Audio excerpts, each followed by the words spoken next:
What's up, guys? So obviously this video has kind of been a long time in the coming, and here she is. So this is my little baby. She's about 4 or 5 feet. This is my Suriname Redtail Boa. I'm not really sure how well the lighting's going to be. I'm outside, obviously. Figure I'd change up the atmosphere. Now, we'll get started on these guys, the care tips and whatnot. Babies, you could probably start in a 10-gallon. I wouldn't really recommend anything less than a 20-gallon.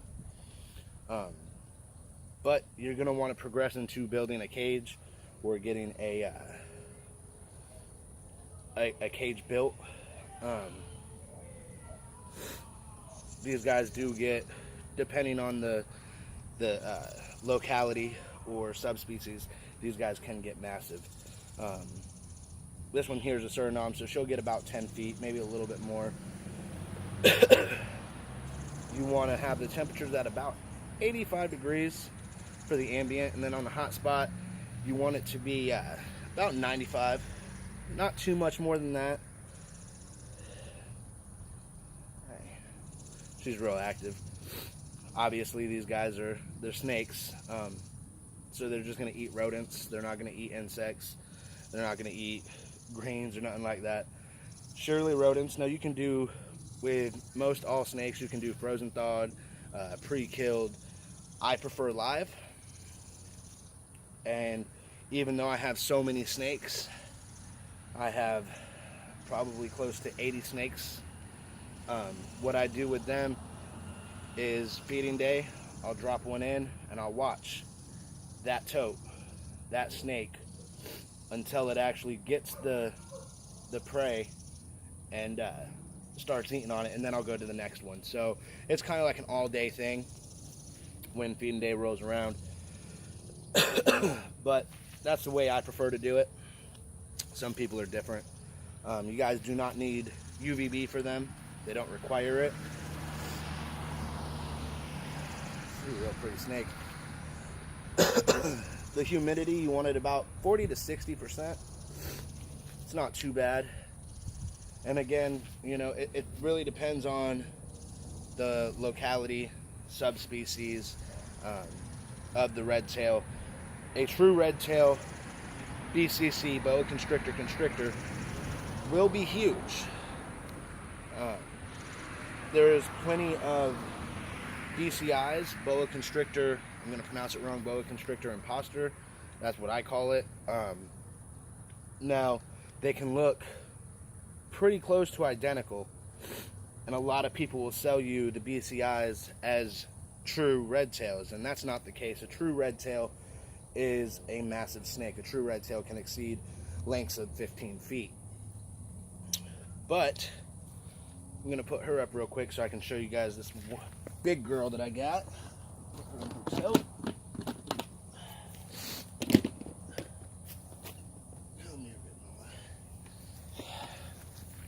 now this is the biggest one that I have currently. She's real pretty, real big. She don't really like to cooperate, but she makes an awesome scarf. Boom. Look, Mom, no hands. But really cool, guys. Now, these, they really do make for good pets. They're great beginner snakes other than their size, so you have to do your research and know what it is exactly that you're getting your hands on.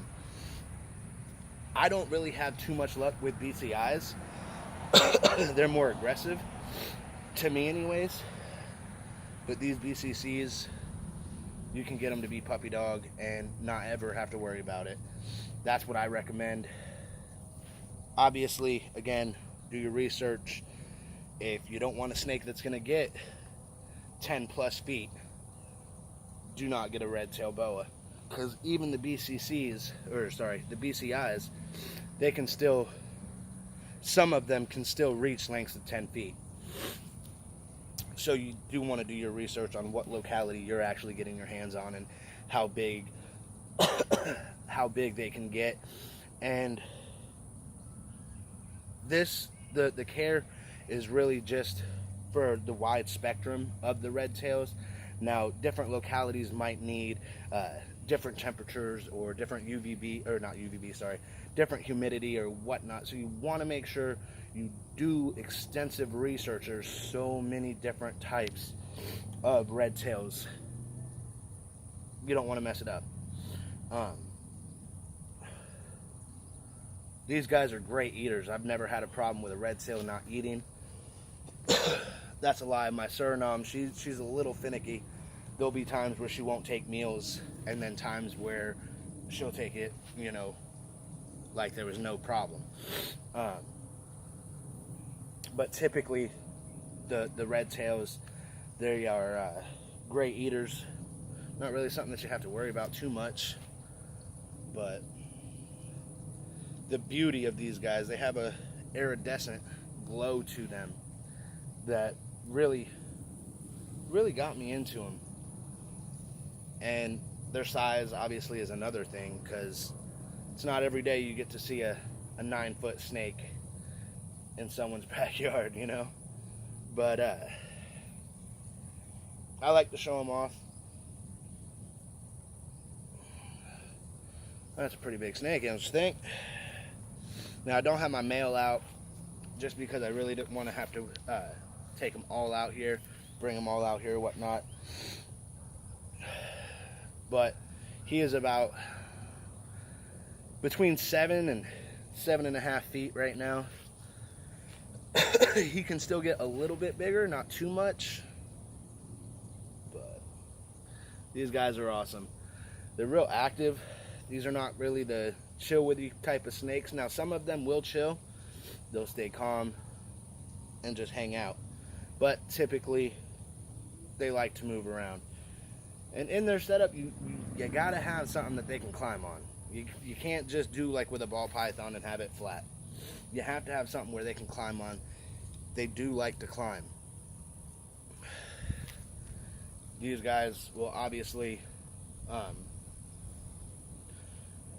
unless you got a real good screen lid, these guys can almost get out of any type of aquarium setup that you may have, especially at this size. I mean, what do you expect? That's sheer muscle. So you got to work with that. Again, the best thing to do is a cage. I have them in a wood and plexiglass enclosure, and that works fine. But if you want something that's going to get big, this is what you guys want to get into. I haven't had a problem with them trying to strike at me. I haven't experienced a problem with BCCs at all, other than the one, like I said, my Suriname. She has a finicky time sometimes, not every time, but sometimes with eating. So ball pythons, for those of you who don't know, ball pythons can go on strike and not eat for months at a time. It does not mean that they're dying. It does not mean that, you know, you're going to lose your snake, but sometimes that's what ball pythons do. They're really known for it. I haven't heard as many cases nowadays as I have, you know, go back 2 to 3 years. So maybe it's not as common with the ball pythons anymore, but it's something that you have to keep in mind. These guys, they can get big enough to eat, you know, chickens, and, you know, rabbits, stuff like that. There's been some people that's even done pigs. These guys can get massive, and they can definitely take them down. So if you're not prepared for that, do not get a red tail. They might be cute and cuddly at first, but they get big. It's not like they get big, you know, overnight, but they get big realistically pretty fast. So it's something that you want to plan for. They have a long life expectancy of over 20 years in captivity. So if it's not something that you're ready to do, if that's not a commitment you're ready to make, reptiles just might not be for you. There's a lot of reptiles that live long lives in captivity. So make sure you know what you want before you get it. I can't stress that fact enough. There's too many people getting these animals, whether it be, snakes, lizards, whatever. I've picked up, I couldn't tell you how many bearded dragons that I've actually had to rescue and bring back to health. And I can't tell you how many bearded dragons, or not even just bearded dragons, how many animals in total that I've had to rescue that were just too far gone that I could not bring back. And it's really sad. People don't really know what they're getting into, or they don't really have time for it no more. It was cute when it was young, but now it's too hard to care for, whatever the case may be. I've rescued numerous animals. Numerous animals have been able to make a full recovery. Numerous animals have not been able to make a recovery whatsoever. It's just really sad. There's not enough knowledgeable people that work at pet shops. That's what it really comes down to. The majority of my rescues have been from pet shops. And that's because you got your people telling you, your salesman, whatever you want to call them, sales associate, whatever, telling you, oh, it's so easy, all you got to do is this, this, this. Now, some of the advice that they give you, it might be spot on. But typically, the advice that pet shops are giving are inaccurate. They put bearded dragons on sand, leopard geckos on sand, some of them. Some of them use coconuts and stuff like that, coconut husks. But typically, most of them all use sand, the big chain pet shops, So you really got to be careful. You don't want to buy an animal that's already been on sand, because now you don't know if that animal that you just bought is already impacted. And, come on, let me move my arm. Typically, when you buy from pet shops, they're already sick animals, whether it be the impactation or any other types of parasites, anything. A whole slew of issues with pet shop animals. Big chain pet shop animals, because they don't care about the animal, they care about your dollar. That's it. But there's so many people like me out here doing this, trying to make a living off of breeding, educating reptiles and other like animals, that it's not hard to find one of us in your area to get an animal from, to ask questions about, whatever the case may be. But I'm going to make this video kind of short. It's already, 13 minutes in? I apologize. But you guys have any questions, all of my social media accounts are linked in the About section on my channel. Make sure you go check that out. Give us a like on Facebook. Make sure you subscribe. Hit that little bell icon up top. That way you can be notified every time I post a video like this one. Over here is going to be a video that YouTube thinks is best for you. You can hit this little this little icon here. That'll make sure you subscribe to my channel. And right there is going to be my previous upload, my most recent upload. Make sure you guys check it out. Take care.